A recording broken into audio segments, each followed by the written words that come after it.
I'm not a writer. Okay. Parole au juriste, tous les dimanches, toutes les semaines. Nous nous éclairons sur les questions et les problèmes des droits que nous rencontrons.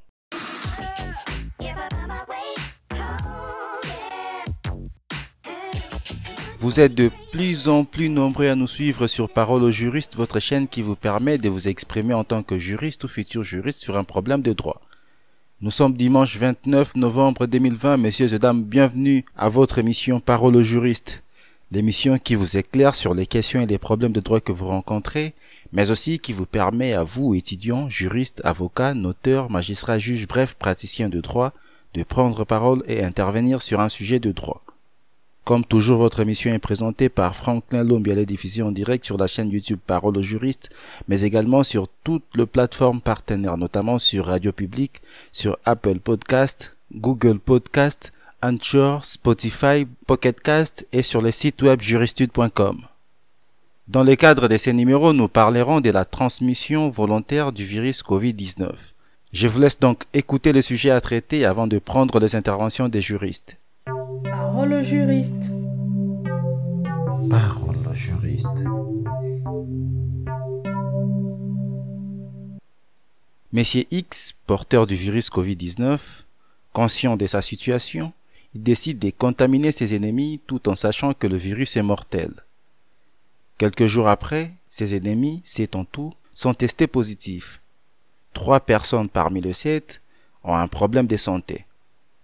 Quelques jours plus tard, une personne parmi les 3 est décédée. Les 2 autres sont branchés sous respirateur et les 4 restants sont guéris. La police a réussi à obtenir les aveux de Monsieur X, qui est actuellement en détention. Question: que risque Monsieur X? Existe-t-il une infraction? Si oui, quelle est ou quelles sont ces infractions? Justifiez votre réponse. Parole au juriste. Parole au juriste. Avant de passer la parole au juriste, je vous demande donc de vous abonner à la chaîne et d'activer la cloche des notifications si cela n'est pas encore été fait pour ne plus manquer nos prochaines publications. Si vous n'avez pas eu le temps d'envoyer votre note vocale ou que vous soyez nouveau sur cette chaîne, sachez que vous pouvez intervenir dans la partie réservée pour les commentaires.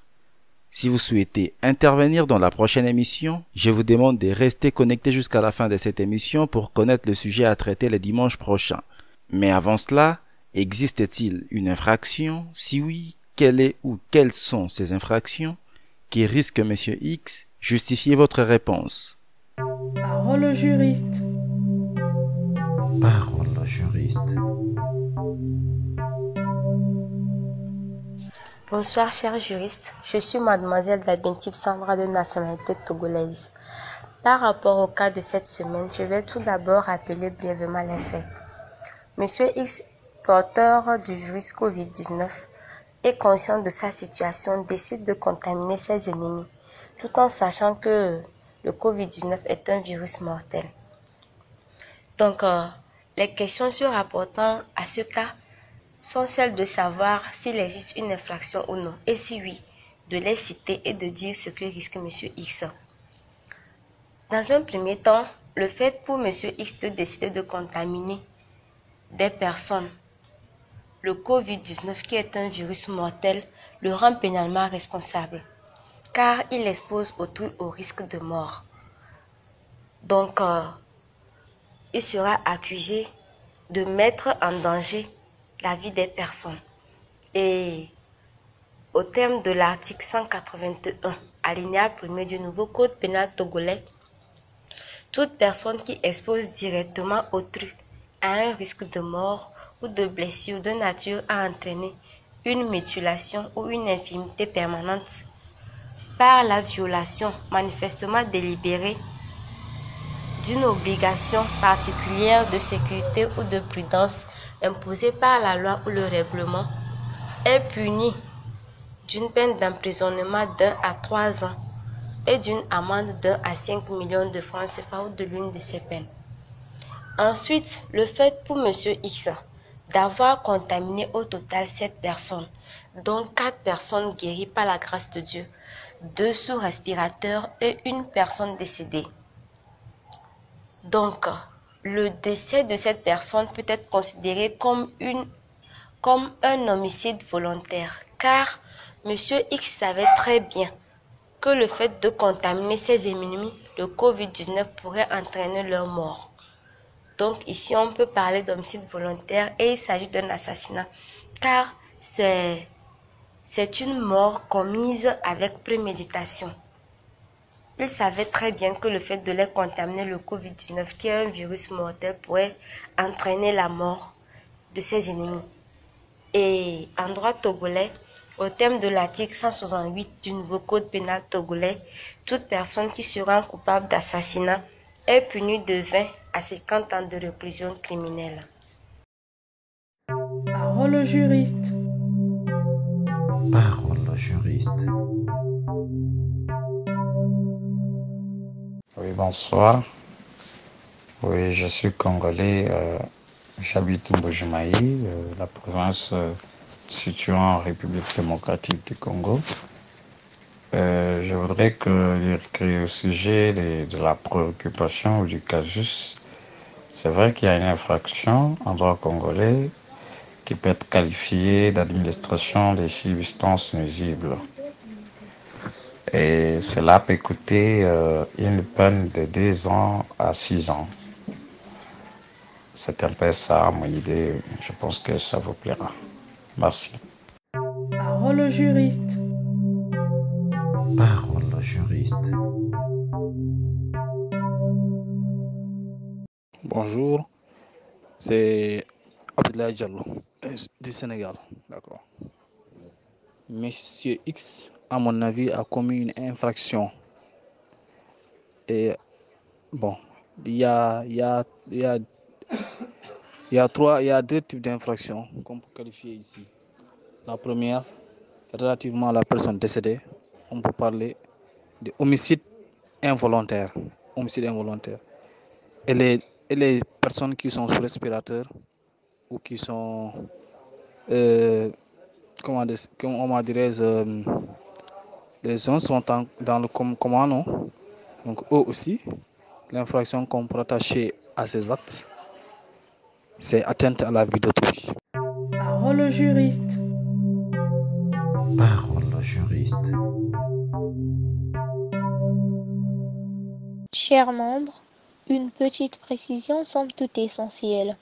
Sur ce, je me présente, Nancy Medine Bonzouzi, étudiante en licence 3 droit privé à l'Université libre du Congo, à Brazzaville, précisément au Congo. Alors, en ce jour, si j'ai réussi à vous captiver, je pourrais espérer avoir votre attention envers moi pour communiquer dans l'ensemble et pendant cela en quelques minutes.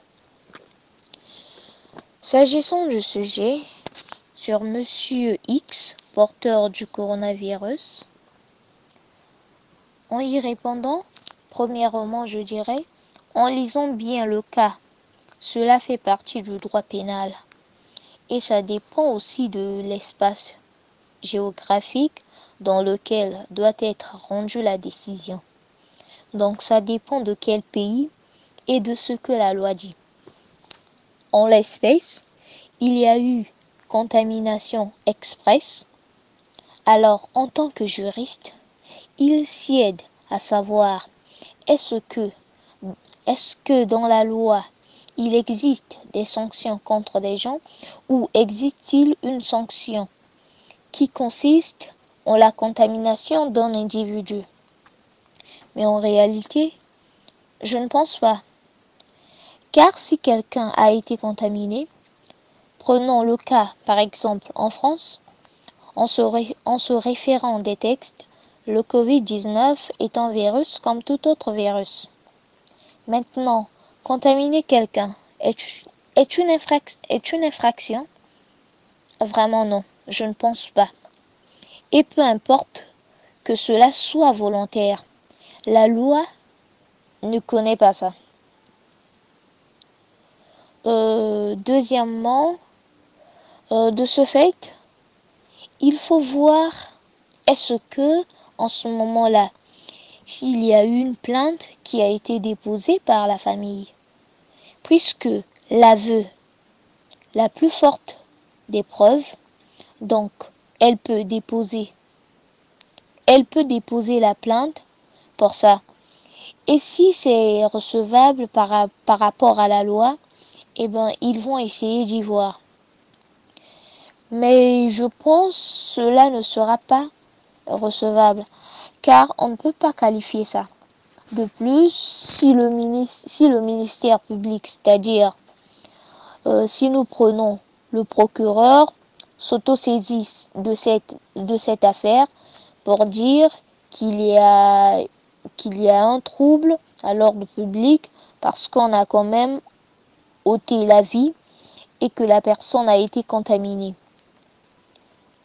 À cela, ils peuvent se saisir de l'affaire en soulevant le trouble à l'ordre public.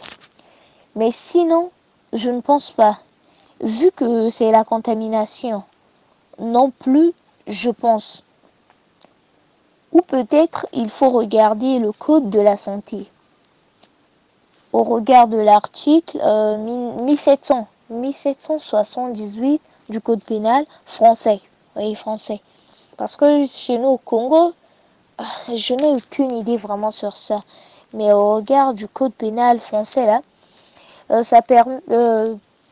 cet article dit quoi? Ça permet de sanctionner le fait d'exposer autrui au risque de contamination.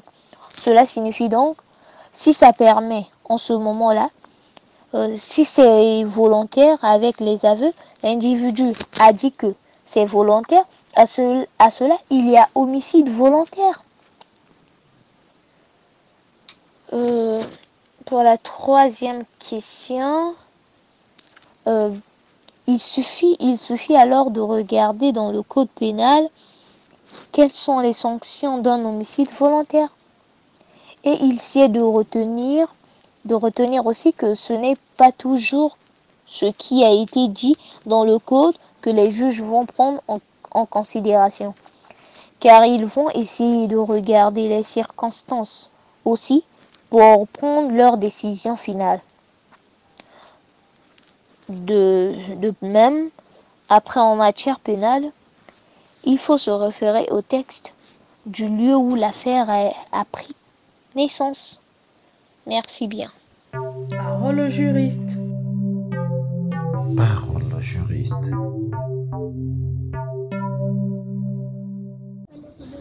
Je me présente au nom de Maître Mike Songo. Je voudrais aussi réagir par rapport à votre questionnaire que vous avez voulu connaître si réellement il y a quelle infraction par rapport à la contamination faite par M. X contre ses ennemis Y.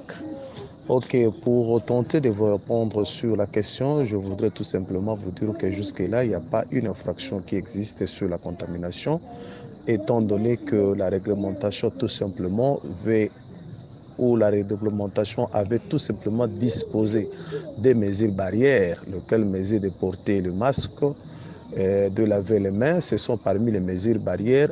Alors jusque-là, il n'y a pas une infraction qui existe en matière de la contamination. Mais néanmoins, pour se justifier, j'allais tout simplement aussi ajouter pour dire que, ok, le monsieur X qui est contaminé, sachant qu'il est contaminé, mais il est parti aussi contaminer les autres. Mais non, là, automatiquement, par rapport aux mesures barrières, les services concernés pour regarder toutes les contaminés, lorsque quelqu'un est contaminé, automatiquement, on le soumet en quarantaine. Alors là, moi, je vais trouver que la charge ou l'imputation doit incomber au service qu'il avait contaminé et qu'il avait consulté pour lui dire qu'il est contaminé et qu'il est là laissé sans pour autant le mettre en quarantaine. C'est par là que nous pouvons dégager. Alors, pour tout simplement dire qu'il n'y a pas une infraction là-dessus par rapport à la contamination, bien que la maladie est mortelle, parce que c'est une maladie qui part dans la nature, il n'y a pas les éléments constitutifs de cette infraction, ça n'existe pas. La contamination est prouvée comment? Soit c'est par la salutation, soit c'est pas moi par quel moyen, ou vous savez comment le corona est contaminé. Donc il y a absence des éléments, de contamination, étant donné l'élément matériel, étant donné l'élément intentionnel, l'élément moral ou encore tout l'élément oui. Bien que l'intention pouvait être là, de contaminer, sachant qu'il était malade, mais il y a l'absence d'éléments matériels. Donc tous les éléments constitutifs ne sont pas vraiment réunis pour déterminer qu'il y a infraction. Et en matière de cette maladie, on n'a jamais prévu, c'est la réglementation n'a jamais prévu de pénalité ou de sanctions là-dessus pour dire qu'une infraction existe. Non, c'est une jusque-là, il n'y a pas à dire qu'il y a une infraction. Donc, c'est un peu ma contribution ou ma réponse. Merci. Parole au juriste. Parole au juriste. Bonjour à toutes et à tous. D'abord, je me présente Bala Sissoko. Je suis un étudiant à la faculté de droit privé à Bamako, la capitale du Mali, licence D en droit privé. Donc, c'est avec plaisir que je viens donner mon point de vue, ou je viens partager mon point de vue avec vous et sur les cas pratiques du sujet et de la semaine. Et je vais attaquer directement avec la réponse aux questions. Ici, la première question est, existe-t-il une infraction? Je dirais oui, il y a une infraction. On dit, pour qu'on parle d'infraction, il faut la constitution des trois éléments, à savoir l'élément moral, l'élément matériel et l'élément légal. Ici, on a l'élément légal dans le passage où on dit que M. X, qui est porteur du Covid, conscient de sa situation, a décidé de contaminer ses ennemis, tout en sachant que le virus est mortel. Donc, à partir de ce passage-là, on peut dire que M. X est conscient du danger et de l'acte dommageable. Donc, ici, l'élément moral est consommé.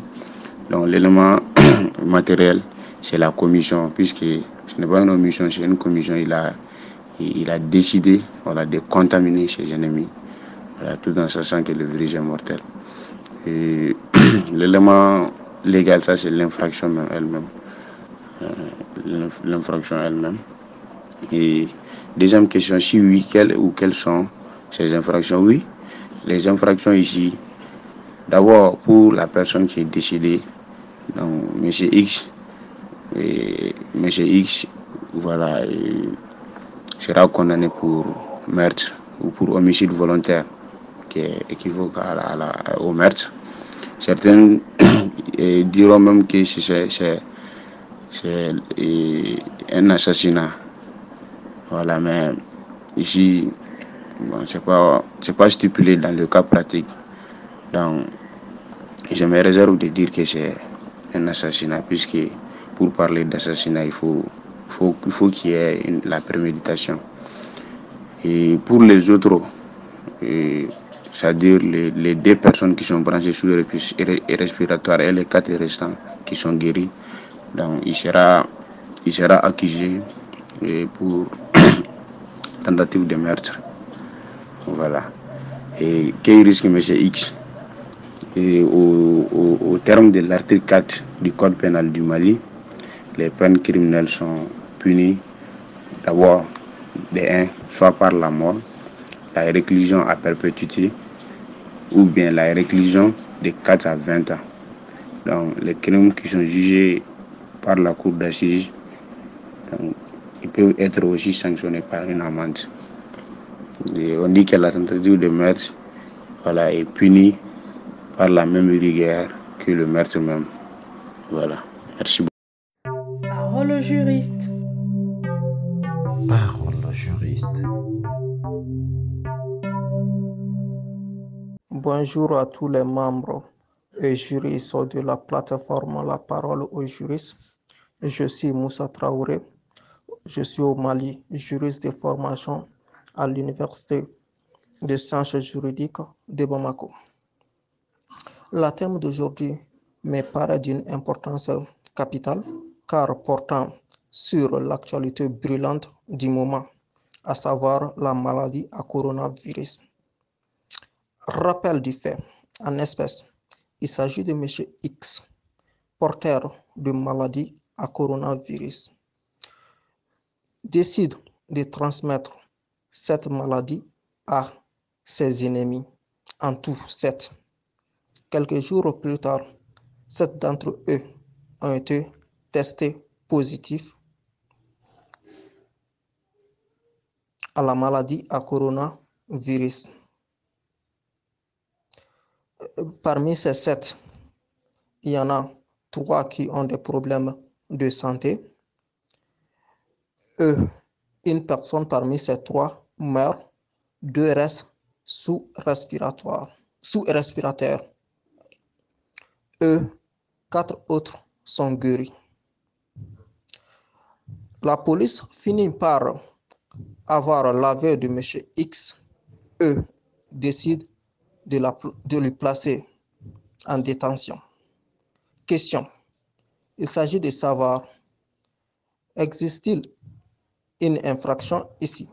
Oui, il y a une infraction, à savoir, et quelle est l'infraction?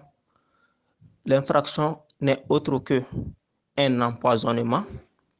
En nous référant au code pénal malien, en son article 199, alinéa 6, dispose, est qualifié d'empoisonnement tout attentat à la vie d'une personne par l'effet des substances qui peuvent donner la mort plus ou moins promptement, de quelque manière que ces substances aient été employées ou administrées et quelles qu'en aient été les suites. Donc, à la lecture de cet article, il ressort tout simplement que le législateur malien a été prudent en n'ayant pas utilisé le mot empoisonnement pour se limiter à la substance.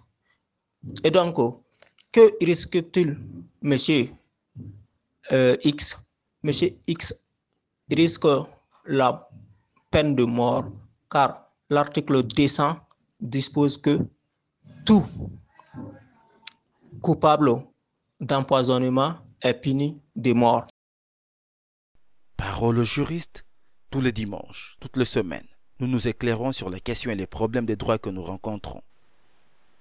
Vous avez écouté les interventions des uns et des autres, j'espère qu'elles vous ont plu. Ce que vous devez retenir, c'est que le droit pénal est le corps de règles répressives ayant pour but d'assurer la sécurité au sein de la société en définissant les infractions et les sanctions applicables. Le législateur pénal s'inscrit de ces faits comme un garant de la sécurité sanitaire à travers la répression de la propagation des maladies contagieuses. On attend donc par maladie contagieuse une maladie infectieuse, bactérienne ou virale et dangereuse qui se transmet sans vecteur et qui est responsable d'épidémies ou d'épisodies. L'exemple type est le VIH-Sida et dans les cas échéants, la coronavirus, la COVID-19. Pour ces cas pratiques, je vais utiliser le code pénal camerounais. Vous devez savoir que la transmission des maladies contagieuses et dangereuses est réprimée par la loi numéro 2016/007 du 12 juillet 2016 portant code pénal. La loi énonce explicitement dans son alinéa 1 de l'article 260 intitulé La maladie contagieuse, qu'est puni d'un emprisonnement de 3 mois à 3 ans celui qui, par sa conduite, facilite la communication d'une maladie contagieuse et dangereuse. Celui, c'est-à-dire M. X dans les cas échéants, peut être poursuivi s'il facilite par sa conduite la contamination de toute maladie contagieuse, dans les cas échéants, la coronavirus. Vous devez savoir qu'au-delà de cette analyse, il y a automatiquement responsabilité civile, c'est-à-dire réparation du dommage et ou du préjudice subi. Pour que la responsabilité de M. X soit engagée, la maladie doit être qualifiée de dangereuse et contagieuse. La COVID-19 est qualifiée de dangereuse et contagieuse. De plus, pour que l'infraction soit constituée, le code pénal exige la réunion de l'élément moral et de l'élément matériel. L'élément moral, c'est la connaissance de son état de santé. M. X sait qu'il est porteur de la maladie. Et l'élément matériel consiste à la transmission de la maladie par violation de mesures prévues par l'autorité publique. On peut ainsi dire que M. X, selon le code pénal camerounais, peut être poursuivi d'un emprisonnement de 3 mois à 3 ans. D'ailleurs, nous avons publié au mois de mars une vidéo et un article concernant ce sujet. Pour ceux ou celles qui souhaitent visionner ou lire l'article, je vous mettrai le lien dans la description de la vidéo. C'est ici que nous allons mettre fin à cette émission. Pour ceux qui veulent participer à la prochaine émission, je vous mets le sujet à traiter dans la description de la vidéo. Je vous donne donc rendez-vous le dimanche prochain à la même heure sur la même chaîne pour la prochaine émission. D'ici là, portez-vous bien et restez connectés à notre chaîne. Abonnez-vous si cela n'a pas encore été fait. N'oubliez surtout pas d'activer la cloche des notifications pour ne plus louper nos prochaines vidéos. Parole au juriste, tous les dimanches, toutes les semaines. Nous nous éclairons sur les questions et les problèmes des droits que nous rencontrons.